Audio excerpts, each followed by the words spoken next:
మీరు యాజ్ ఆర్థోపెడిషియన్గా ఈ bone health గురించి ఎలాంటి జాగ్రత్తలు తీసుకోవాలంటారు? బోన్ డెన్సిటీ అనేది, దట్ కాల్షియం మనకి ఏంటంటే 25 to 35 ఏజ్ గ్రూప్లో పీక్ బోన్ మాస్ ఉంటుంది.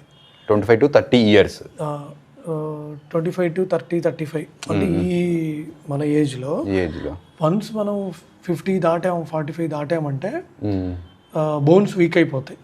సో ఎస్పెషల్లీ స్మోకింగ్, ఆల్కహాల్, తర్వాత ఏదన్నా క్యాన్సర్కి మందులు వాడుతున్నా మనకి ఆస్టియోపోరోసిస్ వచ్చే ఛాన్స్ ఎక్కువ ఉంటుంది, ముఖ్యంగా ఫీమేల్స్లో, ఎస్పెషల్లీ పోస్ట్ హిస్టరెక్టమీ.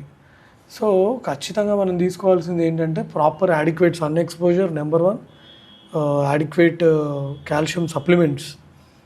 మనం డైలీ 1 గ్రామ్ కాల్షియం తీసుకోవాలి రఫ్గా.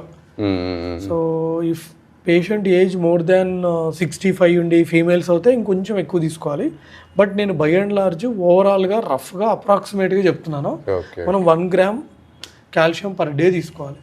మనం నిజంగా అసలు తింటాము, మనం తినే ఫుడ్లో మనం అన్నం తింటాము, లేదంటే ఇంకా మళ్ళీ నైట్ అన్నం లేదా ఏమంటున్నానంటే సన్ ఎక్స్పోజరు, ఫుడ్లో పాలు, ఆకుకూరలు, రాగి జావా ఇవన్నీ, తర్వాత సప్లిమెంట్స్ ఇవి తీసుకుంటే, తర్వాత రెగ్యులర్గా వైటమిన్ డి, సీరం కాల్షియం ఇవన్నీ చెక్ చేసుకుంటూ ఉండాలి ఎవ్రీ ఇయర్.